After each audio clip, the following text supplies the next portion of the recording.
இன்னைக்கு எபிசோட்ல மீனா கிறிஷ் கிட்ட நாளைக்கு கட்டு பிரிச்ச உடனே முன்னாடி மாதிரியே நீ எல்லாரையும் பார்க்கலாம்னு சொல்றா. அதுக்கு கிறிஷும் என் அம்மாவை கூட பார்க்கலாம்லன்னு கேக்குறான். பாவம் கிறிஷ் அவனுக்கு அவங்க அம்மா ஞாபகம் வந்துடுச்சு போலன்னு மீனா சொல்றா. உங்க பொண்ணு துபாயில இருந்து எப்போ வருவாங்க, போன் பண்ணி கொடுங்க நான் பேசுறேன்னு மீனா கேக்குறா. ரோஹிணியோட அம்மா அதெல்லாம் ஒன்னும் வேண்டாம் நானே பாத்துக்கிறேன்னு சொல்றாங்க. இவங்க ரெண்டு பேரும் பேசிட்டு இருக்கிறத தடுக்கிறதுக்காக ரோஹிணி டேபிள்ல இருந்த பாத்திரத்தை கீழே தள்ளி விடுறா. அத ரவியும் பார்த்துட்டான். ரவி ஸ்ருதி கிட்ட ரோஹிணி அண்ணி வேணும்னே தான் அந்த பாத்திரத்தை கீழே போட்டாங்கன்னு சொல்றான். கிறிஷும் அவன் பாட்டியும் அவங்க ரூம்ல தானே தங்கியிருக்காங்க, அது அவங்களுக்கு பிடிக்கல போல இருக்குன்னு சொல்றான். ஸ்ருதியும் இரு நான் போய் கேட்டு வரேன்னு போய் ரோஹிணி கிட்ட அந்த சின்ன பையனும் அவன் பாட்டியும் இங்க இருக்கிறது உங்களுக்கு பிடிக்கலையான்னு கேக்குறா. ரோஹிணி ஸ்ருதி கிட்ட ஏன் இப்படி எல்லாம் என் கிட்ட கேக்குறீங்கன்னு கேக்குறா. அதுக்கு ஸ்ருதியும் நீங்க வேணும்னே தான் அந்த பால் பாத்திரத்தை போட்டதா ரவி சொன்னா, அதான் கேட்டேன்னு சொல்றா. முத்து வந்து ரோஹிணி கிட்ட பலகுரல் என்ன சொல்லுச்சுன்னு கேக்குறான். நாங்க ஏதோ பேசிட்டு போறோம், உங்களுக்கு என்னன்னு ரோஹிணி கேக்குறா.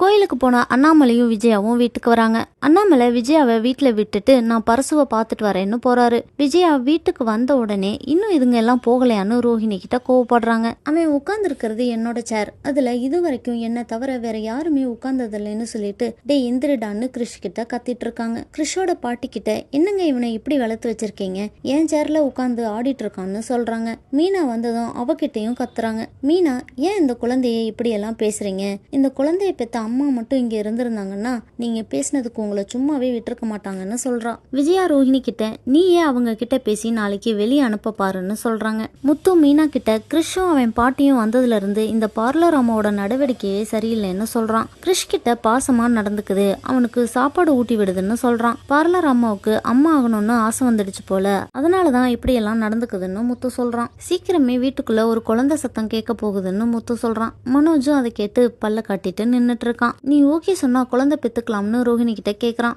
ரோஹிணியும் அந்த முத்து தான் ஏதோ லூஸ் மாதிரி உளறிட்டு இருக்கான், நீ போய் ஃபர்ஸ்ட் கடையை டெவலப் பண்ற வேலையை பாருன்னு சொல்றா. கிறிஷும் அவன் பாட்டியும் ஹாஸ்பிட்டல் போக ரெடி ஆயிட்டு இருக்காங்க. ரோஹிணி சாமி கும்பிட்டு கிறிஷ்க்கு போய் விபூதி வச்சு விடுறா.